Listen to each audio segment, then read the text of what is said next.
Everyone, again, as a reminder, we're going to be just giving people a few more seconds here to join. Reminder, this is a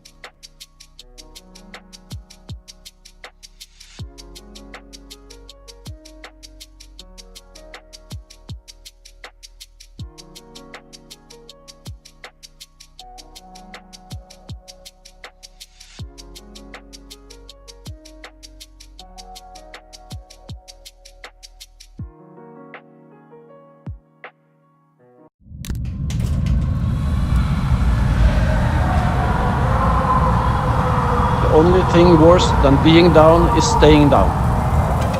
10 years ago, no one thought we could. And now, we dare them to doubt us again. The haters, the experts, they kick us when we are down. The only thing sweeter than the come up is the comeback. You hear that?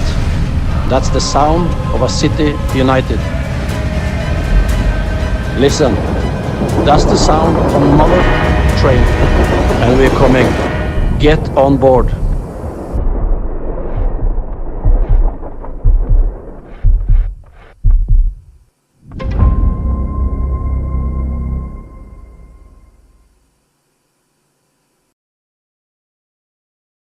and start it with you for an opening statement. Awesome. Thanks, Chris. Thanks, everybody, for joining us on such short notice, especially ahead of a holiday weekend. Happy holidays, everybody. And we couldn't be more excited to add Ronny as our coach. It's been a big week for us here at Atlanta United, adding a new sporting director and a new head coach. And it was critically important to us to find a proven winner. And we believe we did that in Ronny. Couple that with his experience in MLS, and the fact that he's just been excellent wherever he's been. Won, I believe, 6 titles, 4 domestic titles, 2 cups. He's won titles in 3 different countries. Can't say enough about what Ronny brings to the table. We were so impressed with him in his interview process, and that has gone on literally, it's been a good way to get to know Ronny, and I really enjoyed the time I spent with him, and couldn't be more excited to get him over here to Atlanta and get him started and get us winning again. So without further ado, Chris, I'll kick it to you. Yeah, I just want to echo what Garth said. Ronny's a proven winner. He's won an MLS Cup. I think we're aligned in style of play. I'm really looking forward to getting started with Ronny. I think it's going to be a fantastic collaboration at Atlanta United. This is a huge step for us this offseason, and today is about celebrating Ronny. So without further ado, it's my pleasure to kick it off to our new coach of Atlanta United, Ronny Deila. Thank you, Chris. I'm very, very excited and proud. It's a big day for me to join a club like Atlanta United. I've met them before when I was in New York City, and I saw what kind of club it is, and what kind of supporters they have, what kind of stadium. And now also I get to know everybody around the club, and I can see how many people that work so hard behind the scenes as well, and what kind of resources and facilities the club had to get the best out of every people in the club, all the players, and also see the eagerness to win. And that's a thing that I really, really want to achieve together with all these guys. So I'm very excited. I want to thank Mr. Arthur Blank, of course, that he's given me this opportunity, and also that given me the opportunity to work with Garth and Chris as well. As Garth was saying, that I feel we can get good along when we talk together, and I feel we have the same values in the bottom. I think that's important, and it's very important to have success. In my experience, that we have 3 strong personalities that are together in a big club like Atlanta. And we have to trust each other. We have to work with each other and build something special together with all the fantastic people in the organization. So I'm just looking to get on the plane over to Atlanta and start working, because I want to see the supporters. I want to really feel what I felt the last time I was there. Thanks, Ronny. We'll go ahead and get started with questions. First one here is from Doug Roberson with the Atlanta Journal-Constitution. Doug, go ahead. Thank you. This is for Ronny, and Garth and Chris can also chime in, please. Ronny, the trophies are the result of the coaching, but why do you think you've been so successful with trophies in 3 different leagues? That's a good question. I think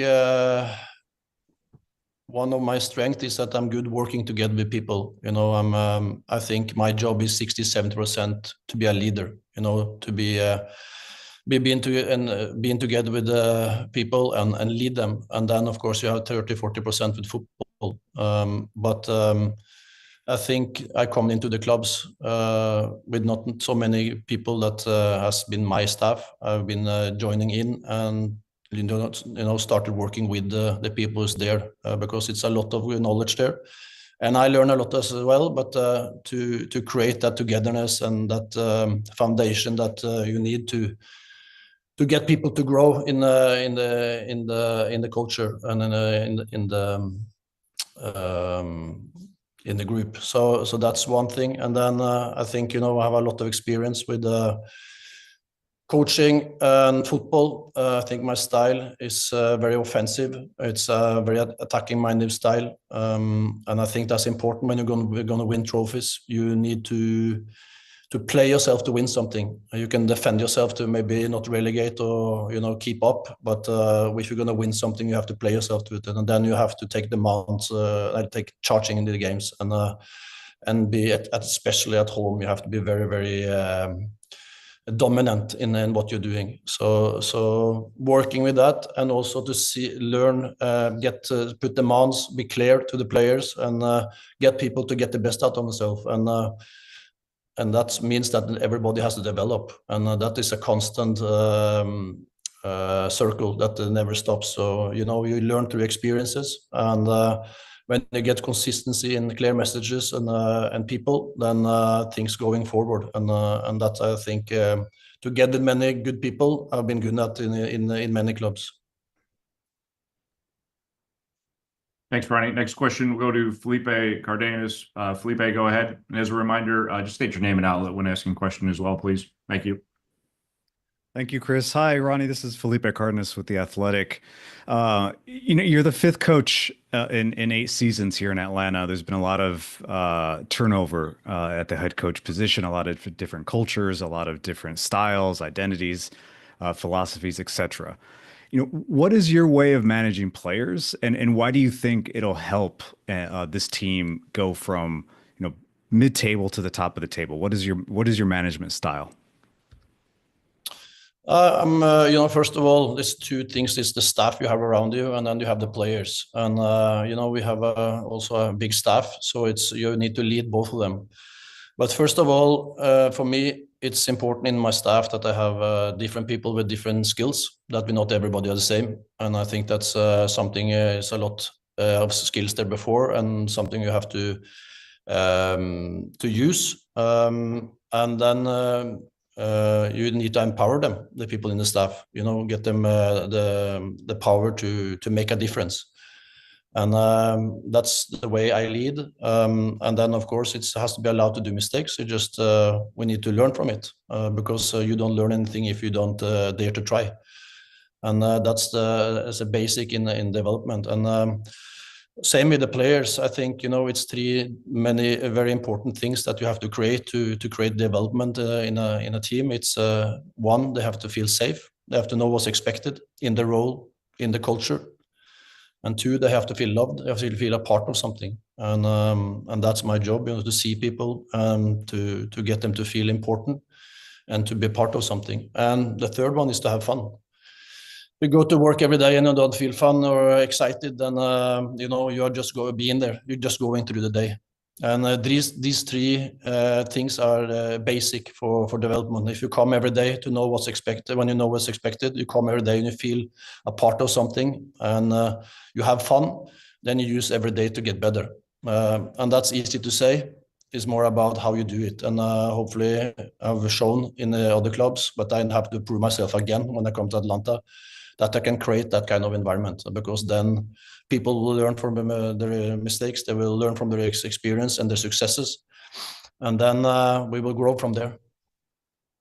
Next question will go to Joe Patrick. Joe, go ahead, please. Hey, everybody. Joe Patrick here with 92.9 The Game and Five Stripe Final. I have a question kind of for everybody, but I'd like to throw it to Garth first, which is just to understand how this acquisition came together. And so, Garth, like from the club's perspective, when did Ronny kind of crop up as someone who was going to be available for you? And then also for Chris, to what extent were you involved with this? Did you talk to Ronny before this announcement? I'm sure you did, obviously. And then Ronny, for just kind of how things transpired here over what seems like a really busy last week. Garth, Thanks, Joe. Yeah, thanks, Joe. Appreciate the question.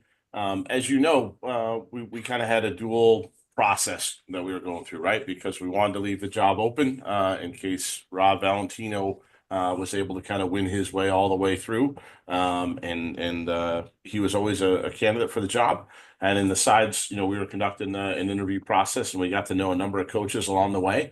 What wasn't clear, among other things, was whether or not Ronny was going to be available. Obviously, he was working for another club, and eventually it popped free that he might become available, and then we were able to jump on that and to take advantage of it. And we're really excited, though.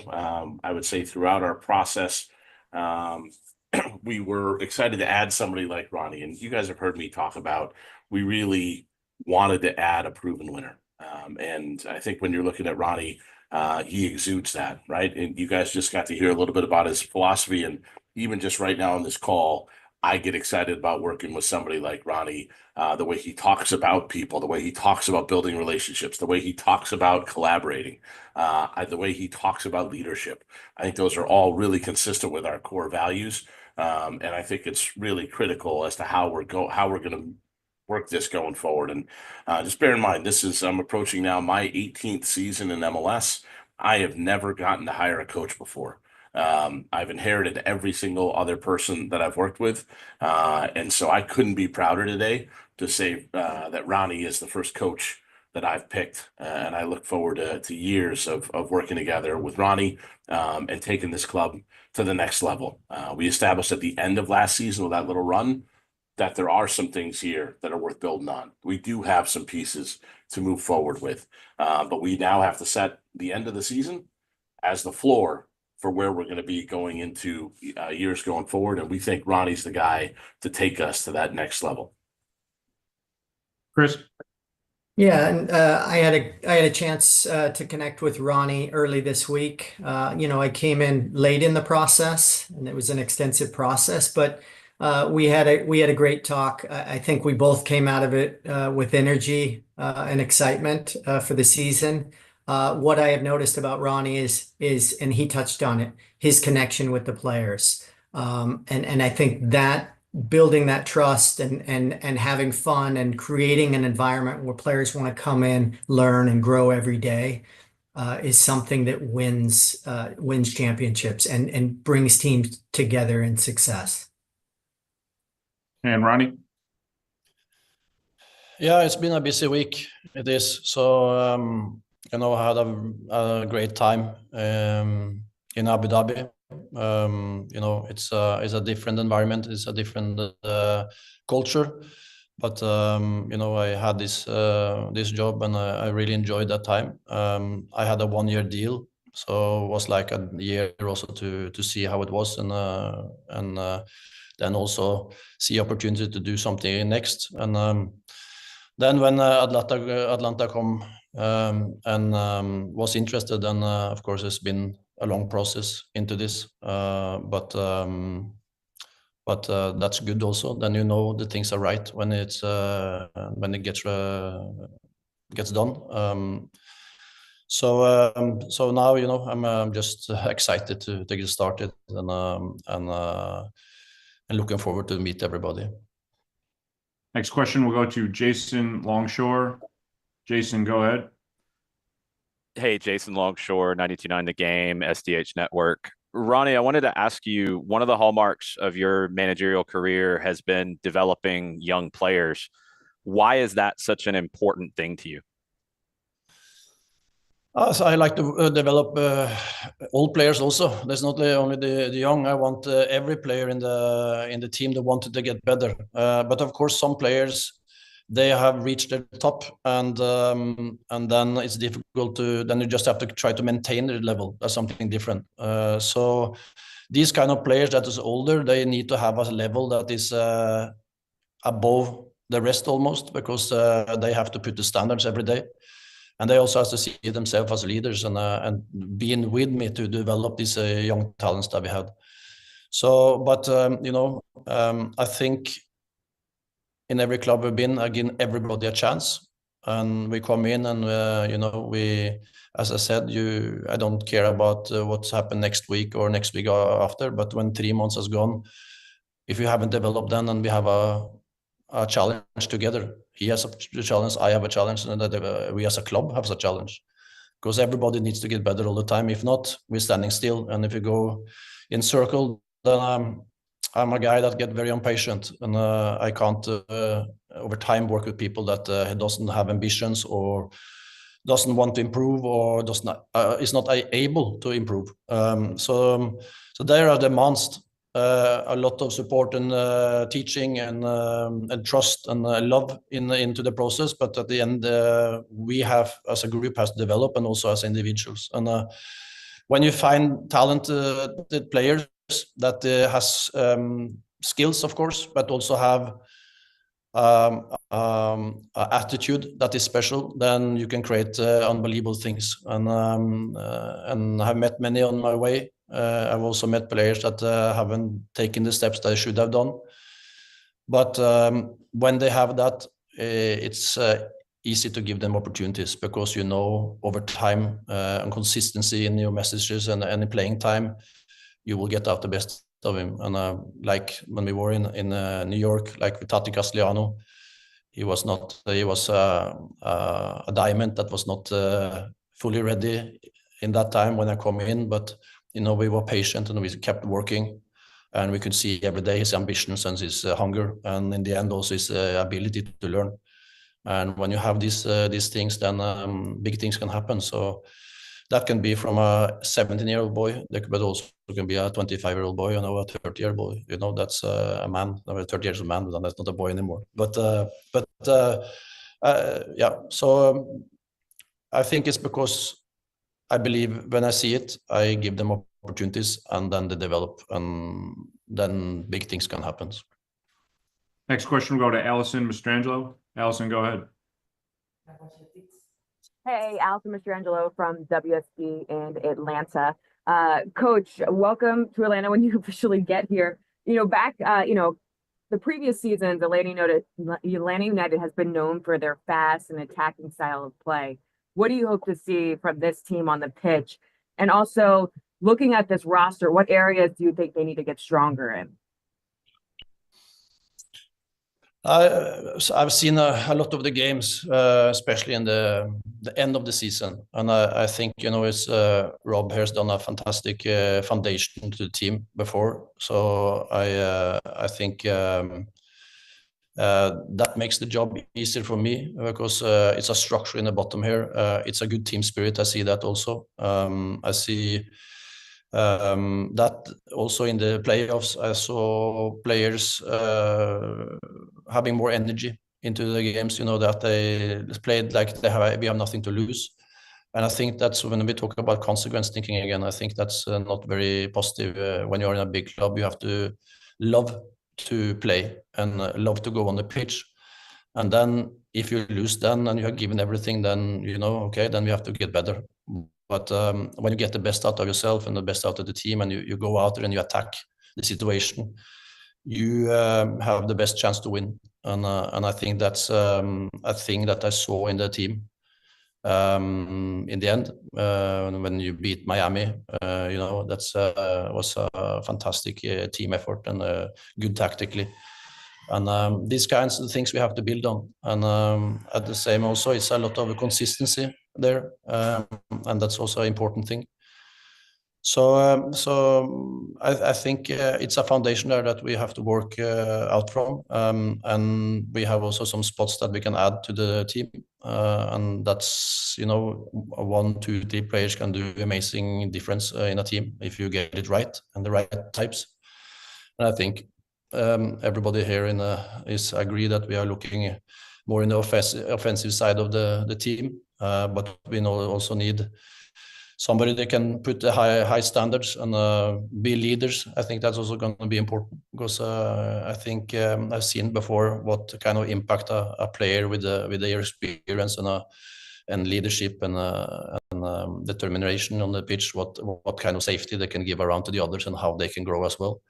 So I think we are quite agree, everybody, what we're looking for. And then, of course, it's a very difficult job to find the right ones. But if we do this together and we work hard and we do our job well, then I'm sure we're going to find players that can make us better now and also in the future. I think there's two sides of it all the time, and that's going to be very, very exciting to be a part of. Next question will go to Sydney Hunt. Sydney, go ahead. Hi, Ronny. Sydney Hunt, ScarpsandSpikes.com and the Scarps and Spikes podcast here in Atlanta. Sort of a twofold question. I know Christmas and New Year's is coming up, but can you discuss the time frame of hiring your staff? And then second question is, do you have an idea of who would you like to bring on to your staff here in Atlanta? Yeah, my assistant, one of my assistant coaches is going to be Kenny Miller from. So I had here also in Abu Dhabi, in Al-Wada, and also the goalkeeper coach Elliot Parrish is going to be with me, and then of course it's many staff that has been there for longer time that is already there. As I said before, that I never come in with a lot of people, and I'm not wanting to do that now either. I want to be a part of Atlanta, not be a group inside the group, and that I think is very important. So in the first place here, we bring two persons that we have worked with before. But first of all, I will come in and take advantage of the experience that is before in the club, and try to develop and put that together as best as possible for the team. Because in the end, it's about how we as a staff can get the players better and to have no excuses for good performances. Next question will go to Tom Bogert. Tom, go ahead. Thanks, Chris. Thanks, guys, for all taking the time. Tom Bogert here from Give Me Sport. Ronny, I just wanted to kind of see if you were able to elaborate on your exit from Al-Wada. It seemed pretty abrupt this week, but I'm curious if you're able to shed any light. And then to Garth, you know, this has been a long process. Like you said, this is the first time that you have the pleasure of hiring your own head coach. You end up being patient and getting a top target. You know, what was that like during the time? Did you ever feel any pressure to getting something done as, you know, we inch closer to January? First of all, what happened earlier in the week is very difficult for me to say so much about. I don't know so much either because I was not in that process. But I think it's a part of different things, a little bit about this situation, and also that we lost the last game against the leaders, and then it's about, you know, what kind of what can I say, how we see the opportunities. So if I felt that we have developed the team very good in Al-Wada, we were onto something good. We lost 2 games in the league. That was against the 2 best teams, number 1 and number 2, away. So that's, again, it's difficult for me to say what so there can be something about the result, and there can also be maybe a little bit about what's going on in this kind of things. It's very difficult for me to say. Garth? Yeah, Tom, thanks for the question on process. And look, it was true of both these guys on the call. We didn't know if Chris Henderson was going to be available. We didn't know if Ronny was going to be available. So we were conducting both a coach and a sporting director search while simultaneously supporting our current coach. And knowing again that we wanted to create the environment where he could come back. I mean, having gone through that in 2016 in Seattle, where Brian Schmetzer won through and got the permanent job, and so it's been this months long process of trying to maximize the group that we had here on the field, and under Rob Valentino's leadership, credit to him, making a playoff push with that group, because that was vitally important. Again, to show not just to ourselves but to our fan base that we had not given up on this season. We had not mailed anything in, and I think we were able to prove that over the course of the end. And then as we got further along, Chris popped up, and it had always been the ideal situation to hire the sporting director first and then the head coach, because that allowed us now for Chris and Ronny to speak to each other. And Chris actually spoke to both of our finalists, and then he was a part of the ultimate decision to pick Ronny and to move forward. So it's really, really important that the three of us are aligned. And Chris and Ronny, myself, we hired Dave Tenney last week to be our new head of performance. We just think we have a bunch of really good leaders entering the building. We've added a ton more experience to our organization, and again, we're just really excited that however it happened, that Ronny was eventually available, that Chris was eventually available, and that we're able to move forward with our new leadership team. Next question, go back to Doug. Doug, go ahead. Yeah, question for Garth and then a question for Chris. I'll start with Chris. Chris, how much influence is Ronny going to have on the personnel signings, specifically the two DPs? And then Garth, Ronny didn't leave his job until earlier this week. Certainly this didn't happen within the last couple of days. Were y'all speaking before he left the club? Yeah, Doug, good question. I think that every signing is a collaboration of 10 plus people. The head coach is very important to have a buy-in on the players that you're bringing in. We all have to be aligned on the same page, making sure that we are doing the best to improve our team and complement the players that we already have. So yes, I feel that is important all the way through the process, as long as we have data analytics going with scouts and viewing players, the collaboration from the coaches and the coaching staff. So we're excited to continue the process that's been going, and really excited to have the head coach on board to collaborate with. And Garth? Yeah, Doug, and look, when we did our homework, because we did a whole bunch of data analysis on this, some of which we'll be able to share with you going forward. It was very clear that Ronny was going to be one of the top candidates out there if he were available. And so we went through that whole process. And again, in the hope that Ronny would be there in the end, and eventually he popped free, and we were very fortunate to be able to get him and look forward to working with him. Thanks. We have time for a few more. We're going to go to Rob Ussery. Rob, go ahead. Yeah, my question's for Ronny. First of all, welcome to Atlanta. Second, Garth laid one of the parameters for this search was to find a more long-term solution for this job. You yourself admit you get a little bit impatient. Do you envision yourself being in Atlanta for the long term? And if so, what will it take for that to happen?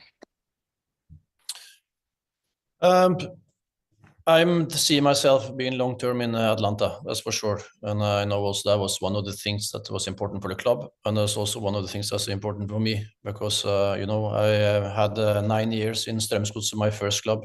I had 12 years as a player in Odd. That was my home club. So I'm used to build things, and that's what I like most.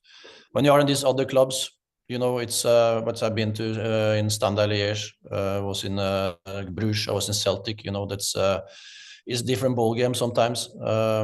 This is then you need to make things done quick, and it's small margins for success or failure all the time.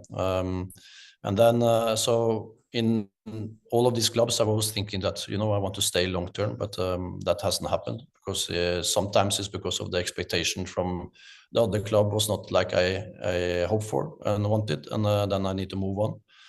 And also the opposite. So you experience a lot of things when you are a coach, and that's not only my career, but I know for a fact, and that when you work together, have consistency a thing over time, then you have the biggest chance to get results, and that's what I wanted to do now.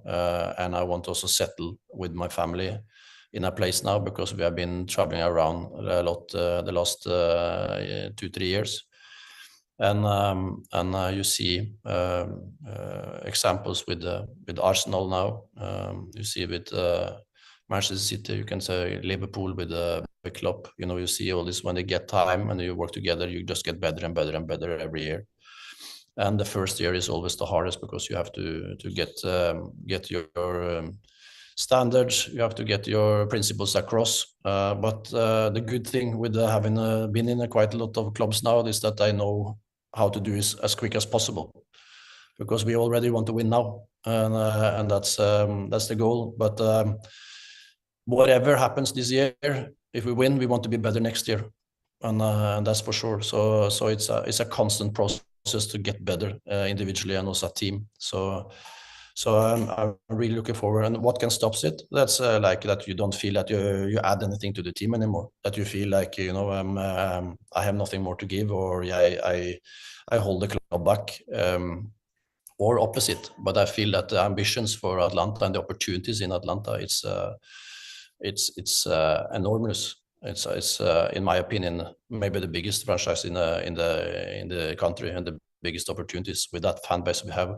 with that facilities, with the ownership, with everything. It's everything there to create something unbelievable good, and that will take a little bit of time, of course. But we are hoping, of course, I'm sure Garth and Chris agree that we already this year want to do something. And our last question will go to Sandy McAfee. Sandy, go ahead.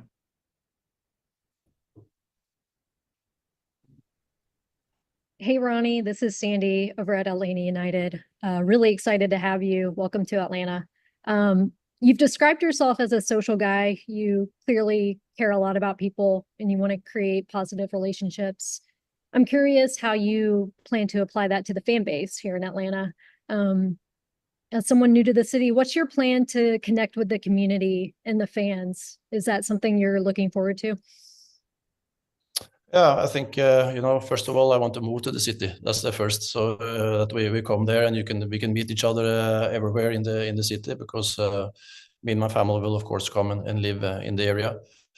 And then I think to create a relationship with the fans, you need to be there. You have to be around them. You have to meet them, and you have to have communication.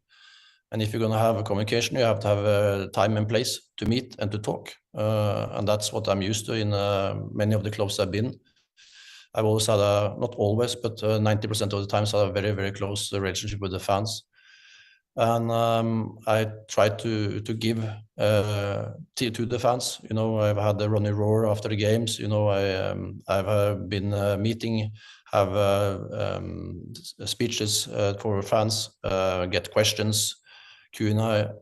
So all these things I think important, because if you don't communicate, then then people start to find their own answers. And it's my job, together with everybody else, to inform and educate the way we want to do it. And if we can do that good, then I think also everybody, all the fans will connect and understand the process, that what's going on. And so that's going to be an important thing, that we as a club, not only me, that we are good at communicating and be close and available in moments during the season.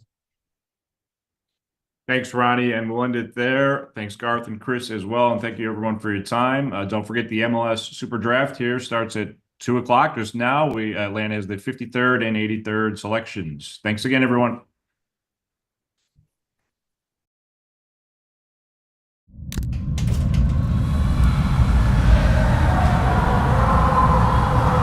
only thing worse than being down is staying down. 10 years ago, no one thought we could. And now, we dare them to doubt us again. The haters, the experts, they kick us when we are down. The only thing sweeter than the come up is the comeback. You hear that? That's the sound of a city united. Listen, that's the sound of another train, and we're coming. Get on board.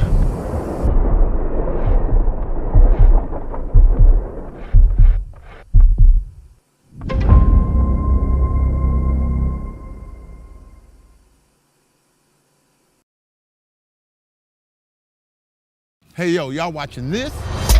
Watch this. It's your boy, Pastor Troy, with the 2025 schedule release for Atlanta United. We battle together for 90 minutes. No matter the year, no matter the moment.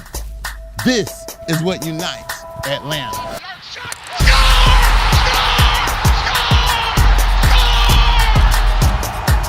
And this place is worse than bonkers.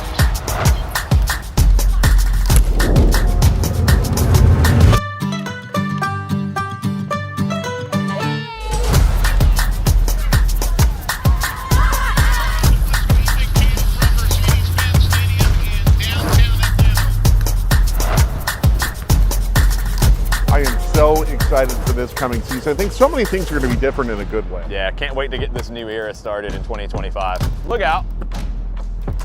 Nice catch.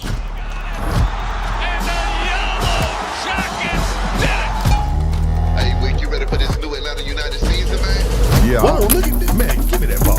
Give it to me.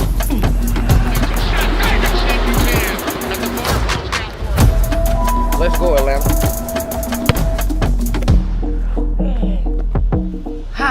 What was that? You got hit from there.